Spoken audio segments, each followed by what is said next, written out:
Howdy, y'all. It's Ryan from RNA Music, deep in the heart of Texas. That's where I'm at. Let's get the microphone. I wonder if I can adjust that. I'm live with you guys. Let me know if you can hear me. I am working on guitars. I thought while I'm here at work, we'll do a little live chatty chat. So I've got an acoustic Yamaha that one of my regulars brought in, wanted some new strings, and it's got a little bit of a problem. Dastardly Dave, what is up? I can get to my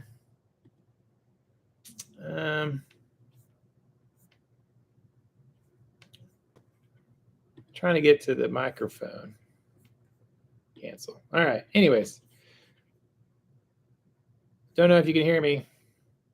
We got Savinity, we got Sheldon Corpet, Dastardly Dave. So again, I'm here working on a guitar. One of my regulars brought this in to restring it yesterday, and I restrung it for him. And problem is, we went down a gauge. He went from 12s to 11s, and then when he got it home, it was kind of buzzy.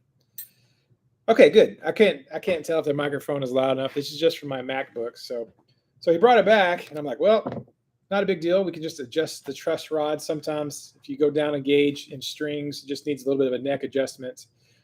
So I brought it back to me today to adjust, and truss rod is seized up completely. It is not moving at all. JJ's House of Jams. What up? So it's an older Yamaha.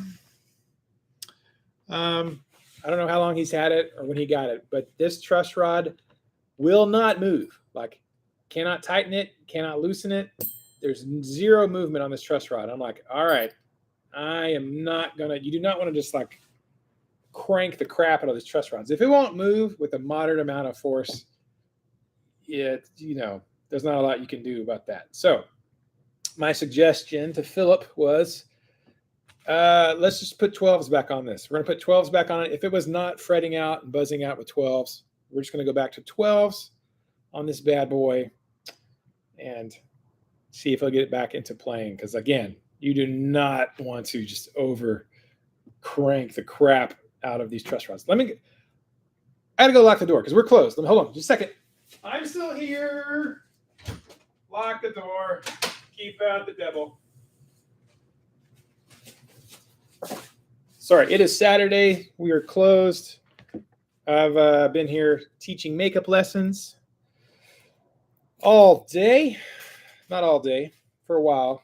But since I was here teaching, I told my guy, I was like, go ahead and bring it back, and I'll see what I can do. And started working on it as soon as we were done teaching. No good. Truss rod seized up is not something you want to encounter. What am I putting on? So we're putting some D'Addario XTs on this thing. Okay, guitar. How are you guys doing? How's your Saturday going? Good, I hope. We shot ASK RNA episode 391 yesterday, and I am kind of probably about halfway through editing ASK RNA, and it'll probably go up later today or this evening. I should have ASK RNA episode 391 up for you guys and girls. So we will be on the lookout for that probably this evening. We'll do a live premiere of ASK RNA. But I've been meaning, I wanted to do this yesterday. I was working on guitars yesterday. I had several to restring and set up and tweak yesterday. So I wanted to, I thought, while I'm sitting here, this would be a perfect time to go live and chat with y'all. Give y'all a chatty chat. I don't know who this is. That's some spammy spam right there. What is that about? All right, let me Get rid of that. I don't know who this person's spamming is. What's that about? Hopefully that took care of it. That was just dumb. You guys still here?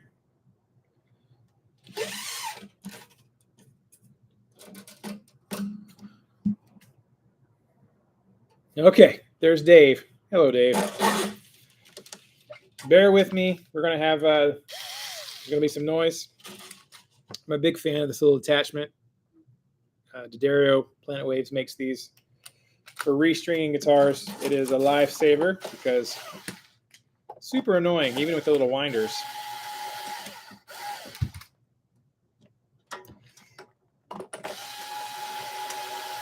There's Dave. Is it raining where you guys are at? It looks like there might be some rain clouds here in Texas, which would be nice because it is crazy dry here. We're under some burn bans. It for sure does. Sheldon getting a new knee in Rocktober. Woo! That's something right there. I've got some friends who've had some knee replacements, and some said it was rough. And some said it is rough, but if you do your physical therapy, you'll be fine. If you don't do your physical therapy after the surgery, that's when that's not good times. So you definitely want to do your physical therapy, Sheldon. I've got a bone shard in my knee. So in one of my knees, I've got like a bone fragment, like shrapnel. Good. I've got shrapnel in my knee that we don't know where it came from. It hasn't really impacted me horribly. I can't run super great. I can, but it's not pretty. But I haven't had anything done with it. We've never had good enough insurance for me to go have orthoscopic surgery for them to just take it out.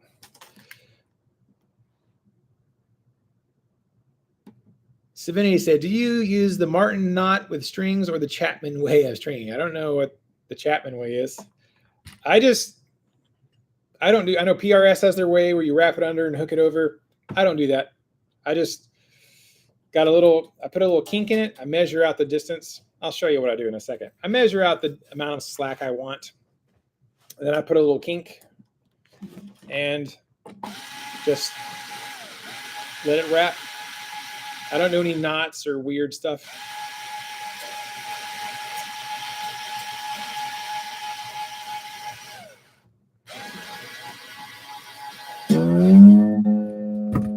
And I've done this probably 7,000 times, and I've never had a problem with tuning issues or what have you.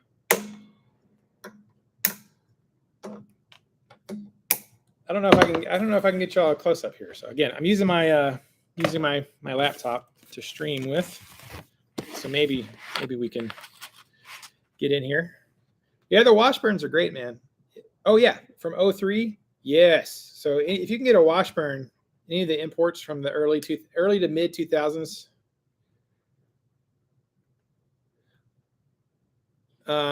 early to 2000s, those Washburns are phenomenal. Savinity said Chapman does the 1-inch from tuner to tuner measure. I do that. I didn't learn that from, I guess you mean Rob Chapman? I don't know who else, but I didn't learn that from them. I think I learned that from, I don't even know where I learned that from. Trial and error, probably, having restrung guitars for 35 years. Yeah, locking tuners are amazing. Like I've never heard it referred to as the Chapman way. That's funny. I'll have to stop doing it that way now. But no, just kidding. I won't stop doing it. But no, I learned it, I guess, trial and error. What do you say? I can't figure out how to know where it was made. Serial number starts with a DC. I don't know. A lot of the early mid 2000s, like to 2005, most of the nicer Washburns were made in Korea. But I'm not really sure, man. But they're great. So here's what I do. If you can see this. So I just string it through. Who's texting? It's Keith. I'd measure out about an inch, inch and a half. And that's the amount of slack. Seems to be kind of the appropriate amount of slack. Grab a hold of it here. Put a kink. And I do kind of wrap it, not under and around itself, but I do sort of wrap it around the top. So I've got a nice kink there. And then I just hold some backwards pressure like this and some downward pressure on the other side of the nut. So it wraps nice and pretty.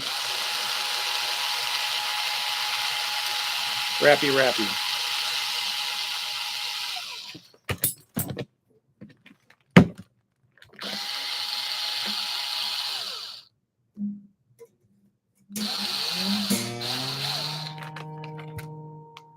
Let's see.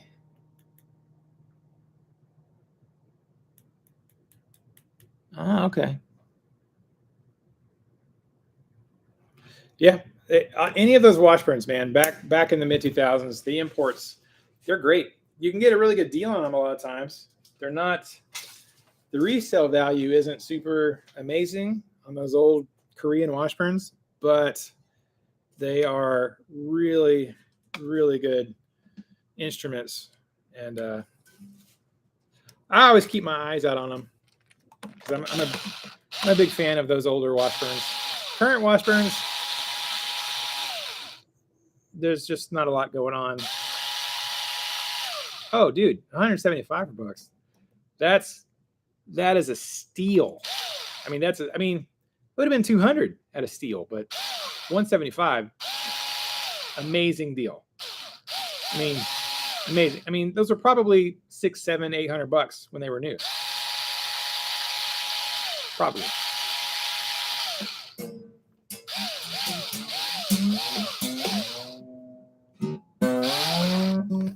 I hope this solves the problem with this guitar. He said it was playing fine with 12s on it when we first got it. And when we dropped it to 11s, it was fretting out on the high strings. And the neck is flat as a board. It has a little bit, it has no relief in the neck. And no relief in the neck. And the truss rod is completely seized up. So I am not comfortable cranking the crap out of that truss rod. You don't ever really want to do that.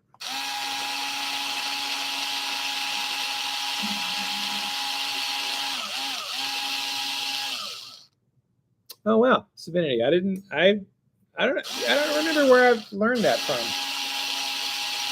I'm pretty sure it was just trial and error, for however many years. Sonic Grace in the house.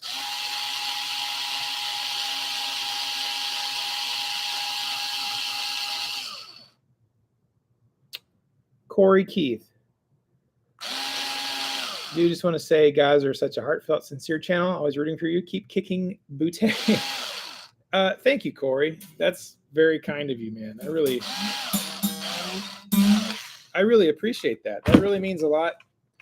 We've been doing this for a long time now. I mean, I started the RNA Music channel, I think in 2010. My personal YouTube channel has been up since 07 maybe. So I've had a YouTube channel since 07, my personal one. And we started the business one, I guess, in 2010. There's my tuner. Sweet. I thought I'd have to go grab a tuner, but got one. But we're creeping up on, I guess we're getting, maybe we have 9,000 subscribers. I don't know.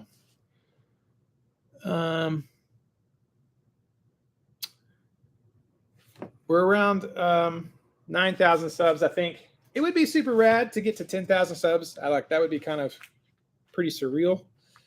But it's also funny. Like I have buddies like Robert Baker. Me and Robert have been friends. I remember when Robert had 5,000 subscribers back in the day. And, he's got like 300 something ish now. And David Wallerman, we've been buddies a long time. And David's got, 200,000 subscribers. So like I have friends who are quite successful in the YouTube space. And here we are just like, still trucking along, not knocking the doors off anything. So say thank you, Corey. Half round 942s. Sheldon, right? 1111 Guitar Dude 1111. Been a fan for years and just kind of quiet, but you guys definitely kick ass. Aw, thank you, man. I appreciate that. I know we have some very faithful, long-time viewers. It's been quite a journey, right? I was looking at one of my early videos today. I was doing a lesson on learning your pentatonic scales. I think it's in like 420p or something because it was a long time ago. I thought, I should go back. I should go back and redo a lot of these older videos. It'd be great content, but I've got better cameras now. I've got more experience now. I've got just more things I can do better now. Yeah, I was looking at a picture today of the boys, like our kids, man.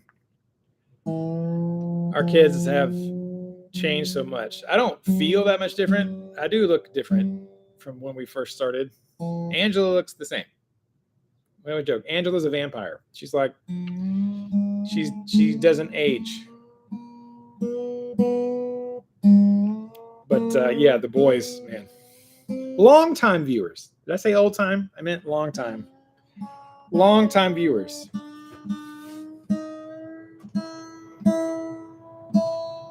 So again, stay tuned. Sometime this evening, the ASK RNA we shot yesterday will be up. It'll be a short one. It'll be like 20 something minutes, which is pretty concise for us.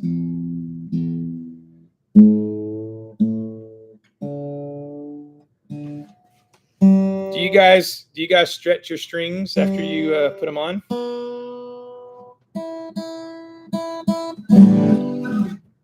Do y'all do the string stretching? Oh, that's pretty good. Yeah, me too. I definitely go through and stretch the strings. 1111 Guitar Dude, what is your favorite guitar these days? Oh man, I will show you. Today I brought to work the Explorer.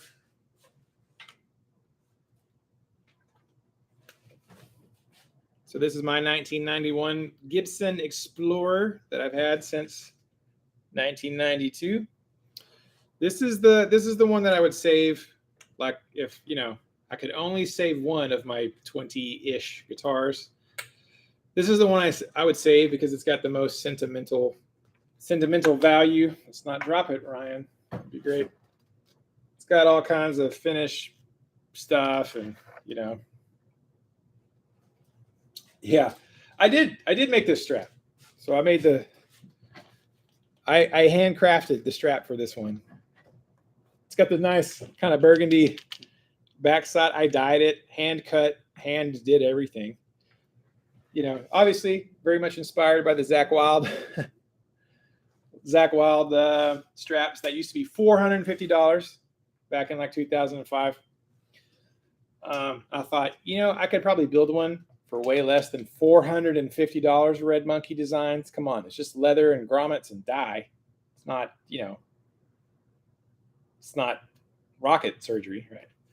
So I brought this today. This is definitely the most sentimental one that I have that I freaking like. I love it the most, right? The one I've been playing the most is, let me get it. I actually have it here.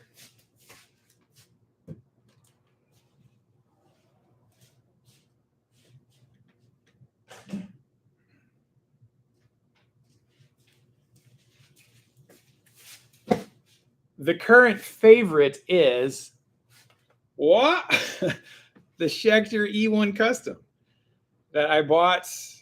I don't even remember how long ago I bought this, but I bought this and had it for like a year or two. And then I sold it to my good friend Adam Lamar of the band Warefoot.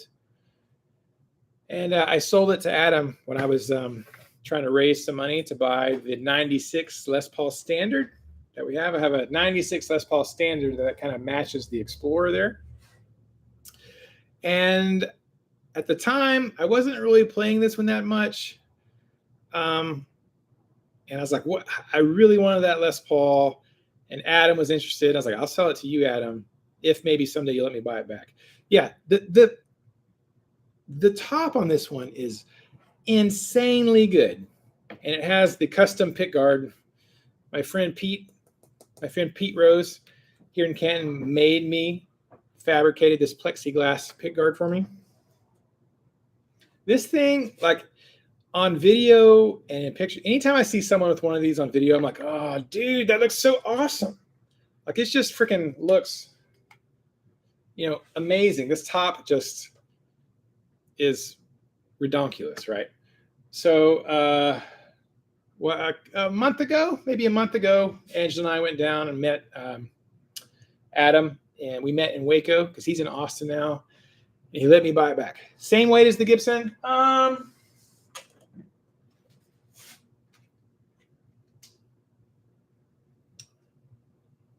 It might be a skosh heavier, actually. Maybe my left arm is weaker than my right arm. I don't know. They're pretty close. It might be a little bit heavier, actually. So this video, I did a video shooting these two guitars out like a couple of years ago. And it's like that video gets a ton of views even today. Even today, I get a ton of views on that stinking shootout video. So I should redo that. Let's move that guy.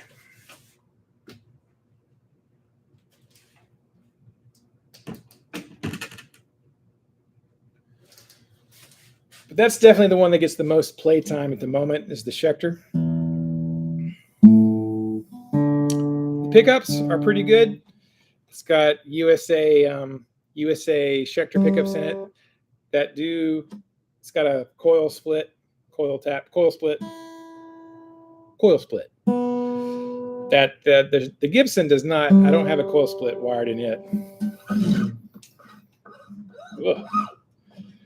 And so it has a little bit more sonic variety than the Gibson does. The Gibson is a rock machine, though. The Gibson is hotter for sure. Hotter pickups.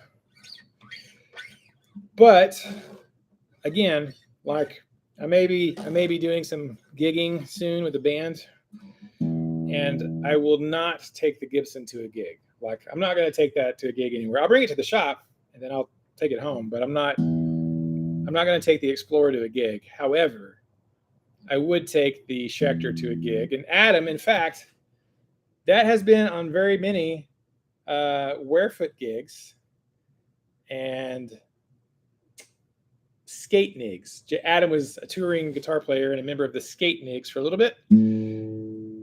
Let's see. Yeah, no worries. Do you still work with Chapman guitars, by the way? I was curious. No, we have not done anything with Chapman since we dropped them in 2017. Maybe end of 2016, I guess, is when we had decided we're not ordering any more of those. So no, haven't been involved with them in a very long time. Okay, is this going to work now?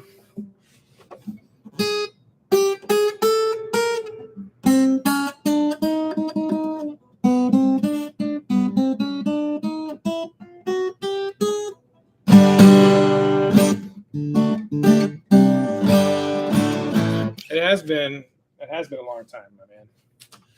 Long time. It's crazy how fast.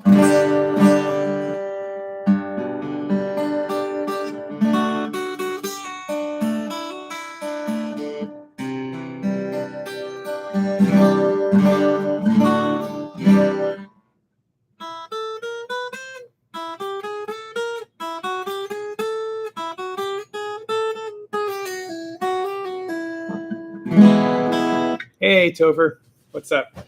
Oh, Solar doesn't really.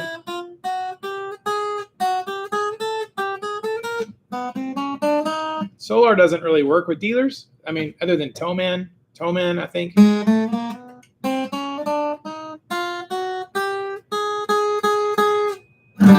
It's right on the verge of being snappy on these top two strings. They were fretting out completely with 11s. Like you couldn't get a real tone with 11s.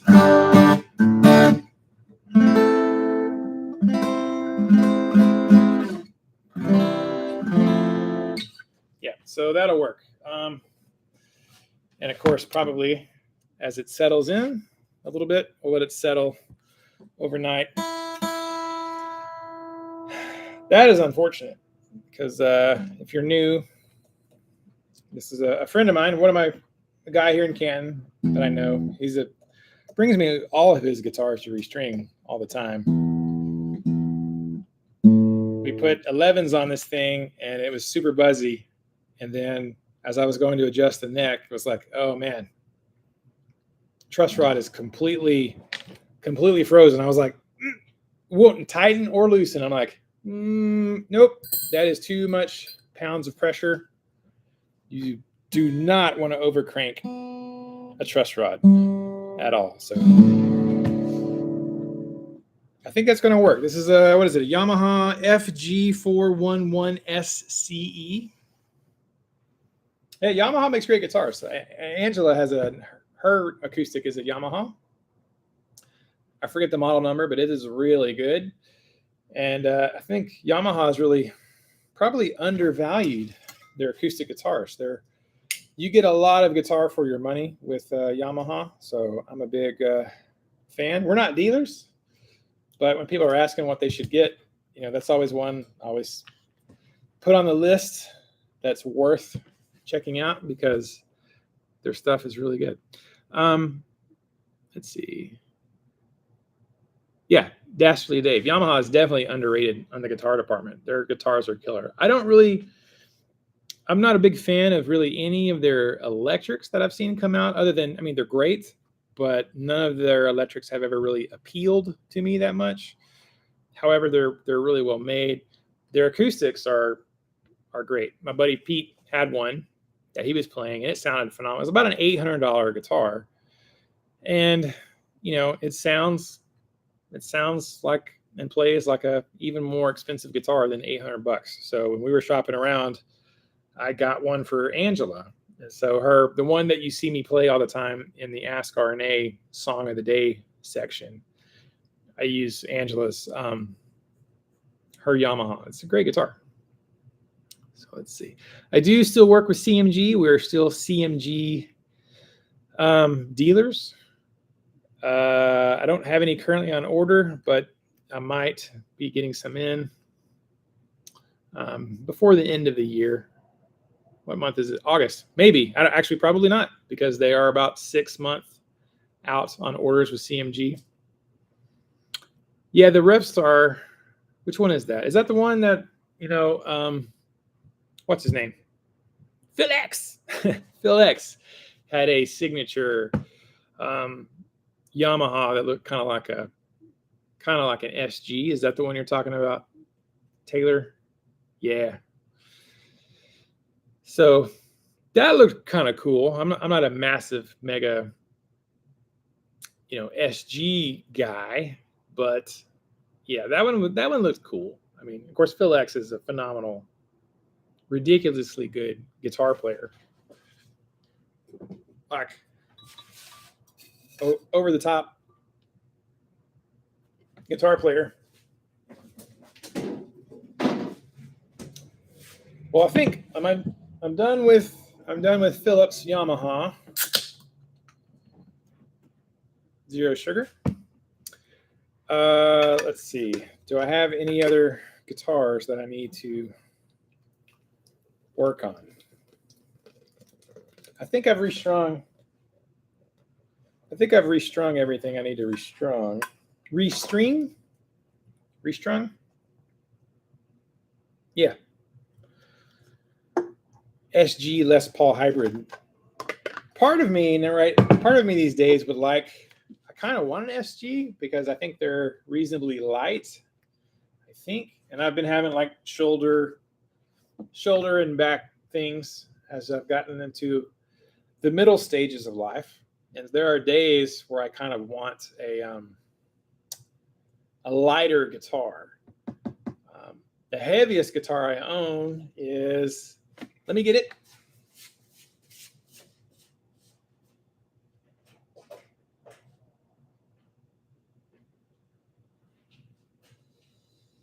Sorry.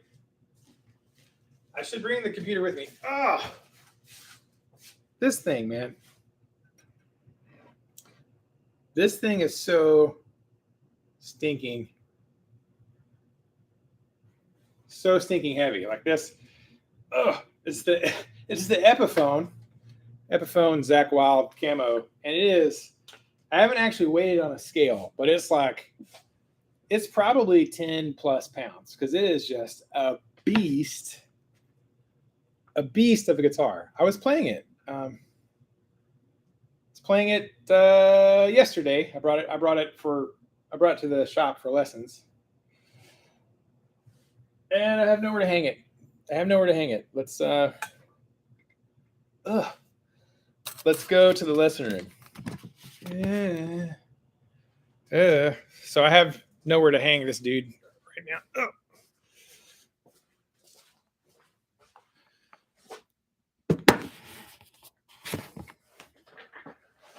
About to pour Dr. Pepper on myself. So this thing is stinking heavy. Crazy heavy for a guitar. Hold on. Let's go. Hope that wasn't horrible. I just plugged my laptop back into power and speakers. Let me, 5 thumbs up. Amazing. Thank you. 14 people watching. So my heaviest guitar is definitely that camo Zach Wild. My lightest, I think my lightest is this Schecter hollow body that I've got up there. It's kind of a shootout between this PRS, my previous last one with this PRS SE. I think it's 30th anniversary. I can't remember if this is the 30th anniversary or 35th anniversary. I think it's the 30th anniversary PRS SE. Like it's pretty light. It's pretty light. Oh, where am I looking? So I like when I'm having shoulder or neck days. I'll play this PRS. And if I'm having a really bad shoulder day,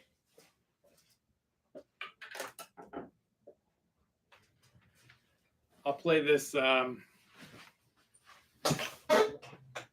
the semi-hollow piezo Schecter. It's a great guitar. I like it. I bought it for the piezo thing. A friend of mine, Ken, he's got the hollow body 2 SE, which is about, it was like $1,000 for a made in China or wherever, PRS SE hollow body 2. And I wasn't ready to shell out that kind of cash for one of those. But I found this previously owned Schecter with a piezo for like $400. I think it was at Space Tone Music in San Antonio. Space Tone Music, San Antonio. I got it from those guys, which was cool. So this is definitely, I weighed them the other day. I compared the PRS to this, and this is maybe, it's like 6 ounces. 6 ounces lighter, probably. So this is, I'm having a really bad shoulder or neck day, then this is the one.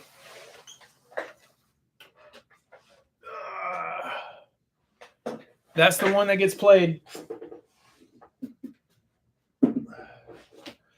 So what time is it? Okay, 4:45. 4:45. Saturday, Texas time. Mm-hmm. Okay, so Guitar Dude. Oh, you thought the Camo Zach was my favorite? It's probably not my favorite. I mean, I like it. I always wanted one of those Camo Zachs. If I had the Gibson one, that would be something else for sure. But yeah. Hey, Big John. Yeah, that Camo's. I'm looking at the wrong camera. Sorry. That Camo Zach Epiphone is a beast. I have an ESP, an LTD. Sorry, ESP LTD EC1000T, which is the really fat, thick-bodied EC1000. It's like a Les Paul. It's basically a 70s Les Paul knockoff. Essentially, is what the EC1000T that I have is, and it's not as heavy as that Epiphone. It's not light by any means, but it is not. It's not as heavy as that. That thing is pretty heavy. The Schecter Hellraiser Extreme Solo 6s, those are heavy. Now I love those. Those are like the business, right? I love my Hellraiser Extreme Solo 6s. They are pretty hefty. Not as heavy as the Epiphone Zach, but they are pretty heavy. Trying to think. I counted it up the other day. I think I have 26. I think I have 26 guitars. I'm not sure. That's not counting Angela's guitars, or Aiden has a guitar, Nicholas has a guitar, Nicholas has 3 basses. I don't know how many we have total. The one I play the most, right now, the Schecter E1 Explorer Schecter is the one I'm playing the most. The one I have been playing for say the last 6 months or so. Second most played, well, before I got the Schecter E1 back, I've been playing the RNA CMG. So it's usually a toss up between the CMG RNA Custom Limited Run Ashley, or the Tremonti fat body Tremonti SE. It's got the new PRS logo, Paul Reed Smith logo, made in Korea. Because a lot of these are made, I think, in Indonesia now. And I have a buddy who bought a custom 24 SE because he liked mine. Mine was made in Korea. His was made in Indonesia. And he would swear that mine is better. So I was real tickled to get this. My favorite color on guitars is this transparent black. Stinking love that. It's my favorite. Sorry, I keep looking up. I'm looking at the screen and not looking at the camera. Oh man, this transparent black's my favorite. Freaking love Mark Tremonti. He's great. It's got a trim. These PRS trims are super stable. The most stable trims I've played that are not locking trims. And even more stable than some of the cheap Floyd Roses. For sure. Way for sure. I've had cheap Floyd Roses that are not as stable as these SE trims.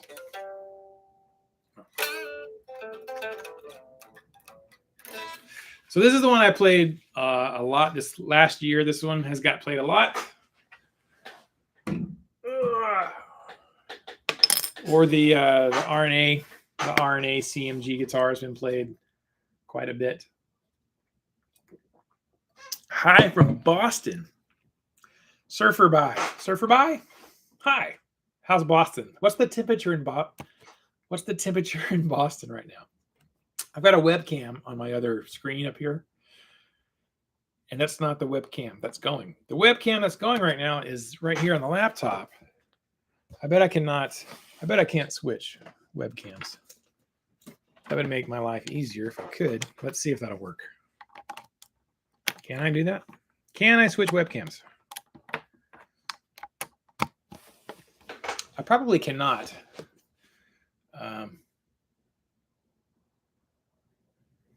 At this point, what is? I don't think I can. Oh, well, sorry. Okay. Let's see. Big John says, Big John has an LTD 1000T. His 9 pounds. Oh, wow. Yours is 9 pounds. Mine might be 9 pounds, Big John. It is quite beefy. However, not having weighed the camo Epiphone Zach, it's got to be 10 plus for sure. So yeah, surfer by. Surfer by. I don't know. Says a neighbor moved out and threw out a Univox professional bass 70s made in Japan. I grabbed it. Seems like a good bass. Anyone hear of these? Univox professional bass 70s made in Japan. I have not. He said either way. I have not heard of that, actually. I don't think. I mean, it sounds familiar. Univox professional bass. It's pretty cool, though. I mean, free bass. One thing with guitars I have learned pretty much is everything can be fixed. Even a busted truss rod. Broken truss rods can be replaced. It's a pain in the butt. You got to take the fretboard off completely, which is a huge pain in the butt, and then put a new truss rod in and then re-glue the fretboard. It's a thing. It can be done, but it's sometimes it's not worth the cost to have a truss rod replaced. But it is possible. Almost everything is fixable, other than maybe like a twisted neck, a neck that is actually twisted.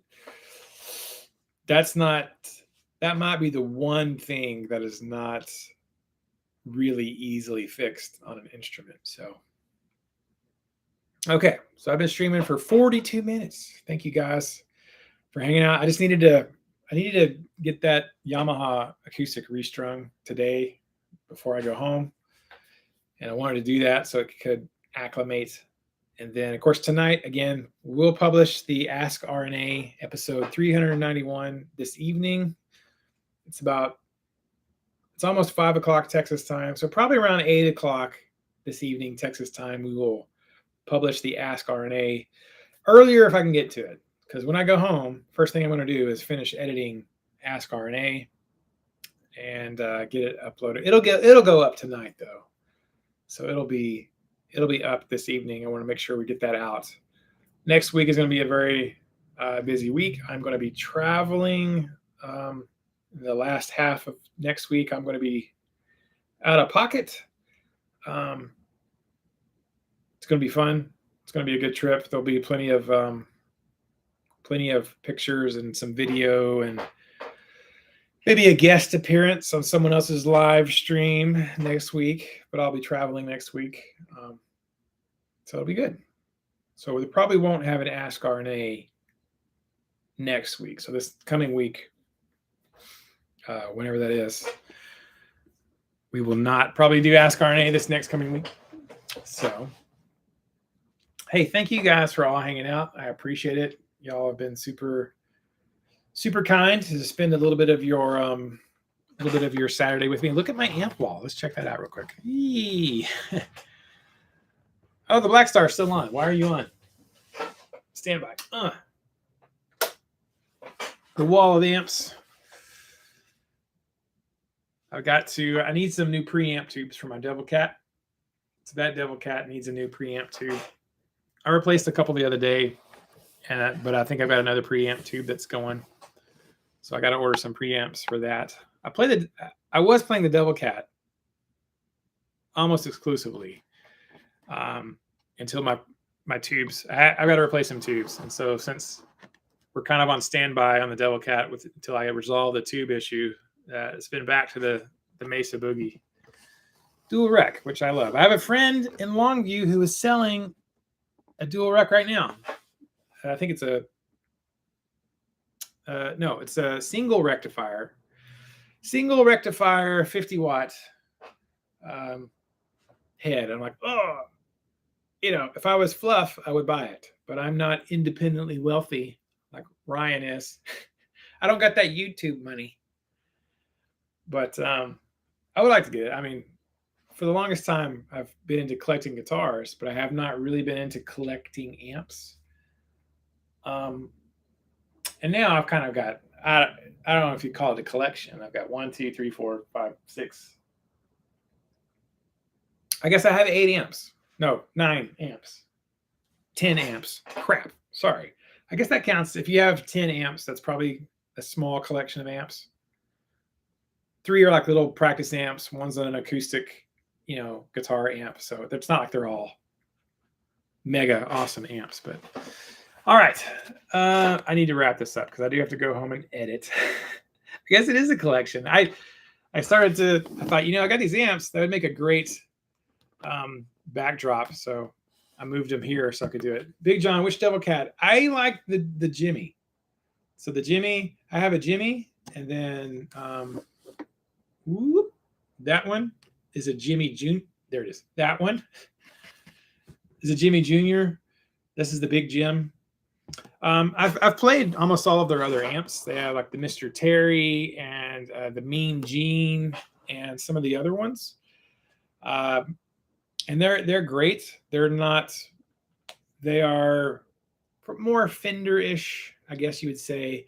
The Jimmy, as I would compare it to, you get the clean sounds of a really nice clean tone, like a really nice clean Fender-y clean, like pristine cleans.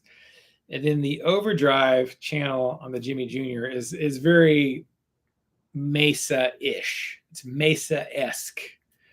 So, I mean, if that helps, it's more Mesa than Marshall sounding, I think.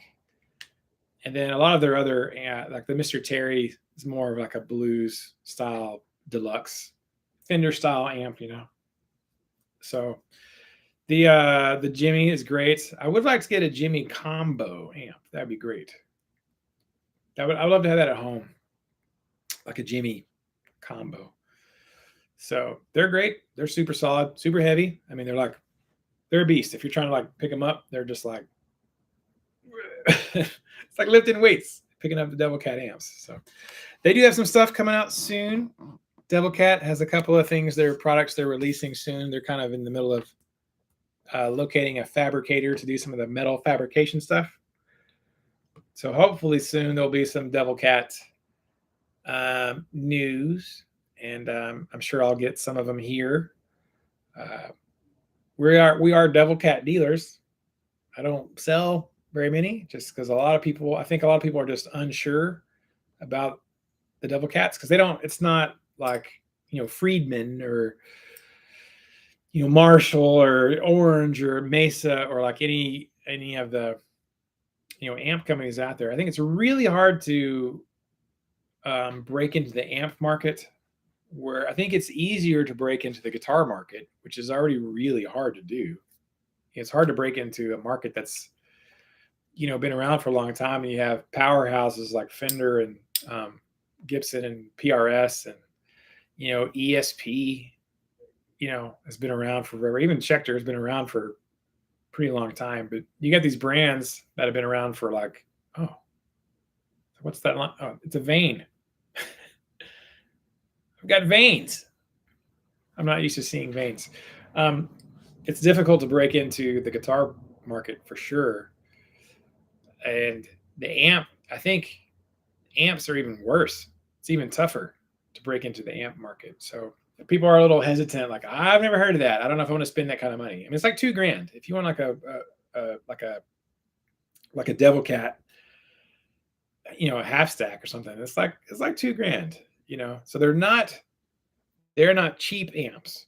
I think it's more affordable than a Mesa Boogie, more affordable than Bad Cat, more affordable than a made in the UK Orange amp, but they're still, I wouldn't call them cheap amps, right? Because they're still made in America. But all right, I keep trying to leave. You guys keep asking questions, so I appreciate y'all very much. Sonic Grace, Savinity, Big John, Surfer by, just surfed by. I just surfed right by there, right by the house.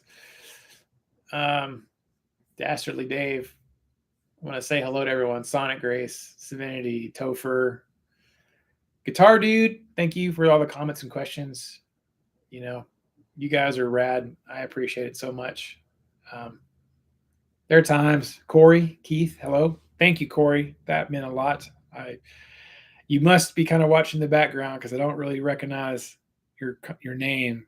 You know, everybody who's like a regular commenter, regular, you know, engagement, right? You guys who regularly engage with comments and questions and things like that. I think I know all your Dale Palmer. Thank you, Dale. Always very, you know, appreciate you, man. Appreciate all y'all guys. And again, stay tuned. Like this evening, sometime, come on back for Ask RNA. It'll be a short one. It's only like 23 minutes. It's like that's a world record for like the shortest Ask RNA. Irregular. You should try the carnivore diet. It'll help you be regular. Probably one of the shortest Ask RNAs we've done. There's only like 3 questions, and then a little bit of a reaction. Angela went to a country concert. Big John. Oh, got these weird bumps on my arms now from this carnivore thing.